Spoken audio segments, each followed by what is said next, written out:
articles taken completely out of context about seed oils and are telling you that you need to be afraid of it. Now listen. As a wellness girly that doesn't eat seed oils, I wanted to respond to this. I don't really talk about that. I don't do fear mongering against seed oils on my page because I got bigger fish to fry in terms of helping my community with chronic inflammation. But the reason that I stopped using seed oils in my cooking is because they're a polyunsaturated fat. And I don't think it's taken out of context if you just do a quick Google search. Even the AI results are like, no, polyunsaturated fats are generally not heat tolerant and should be avoided for high heat cooking because they easily oxidize. And you know this, polyunsaturated fats, omega-3s, omega-6, are not heat stable.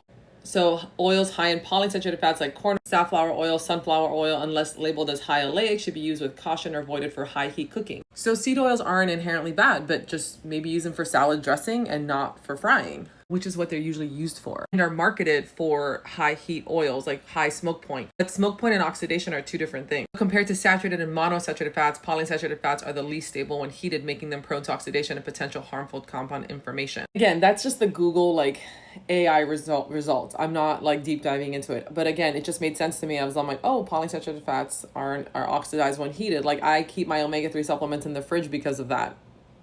And so I just only will use them in a cold application and use other fats for high heat cooking.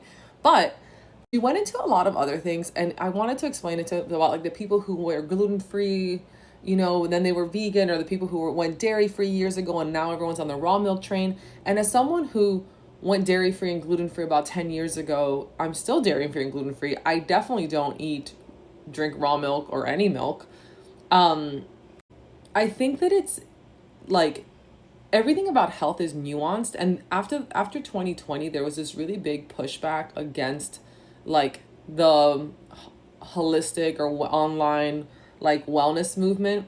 But I think people forget why that movement started to begin with. You had a group of disenfranchised people who felt really abandoned by the conventional medical system. People with chronic illness who had sought treatment after treatment after treatment with little to no result, or just straight up couldn't get treatment. And so they had to kind of fend for themselves. And a lot of us, especially in the autoimmune space, found each other, started sharing stories, and literally from anecdotal data of people's personal experiences in our community, we cobbled together information that we started applying to ourselves with self-experimentation and seeing results. Now, within that community, a lot of us went and continued our education and got different certifications and degrees in nutrition and ancestral health and biology and whatnot. And there were a lot of people in the autoimmune space, we had PhDs and all that, right? Who were backing up, with the findings, the things that people were doing. But there was, again, of course, then another extreme of the internet, because everything on the internet can be in extremes. And I definitely did feel a little bit of that kookiness and anti-science people were in that community too, which I had not noticed until the pandemic. And then I was like, whoa, we are not the same.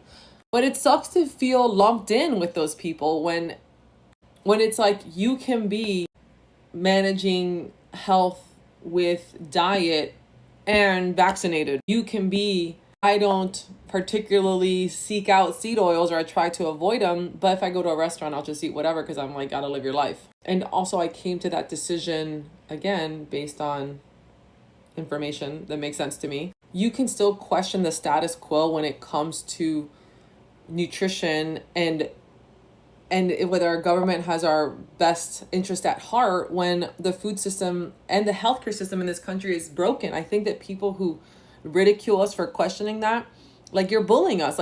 You can't gaslight us into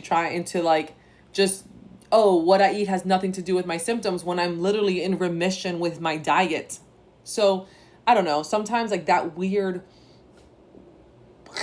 toward food as medicine that happened after 2020 was so bizarre. It's I manage my autoimmune disease with diet, and I also got my Ronavax.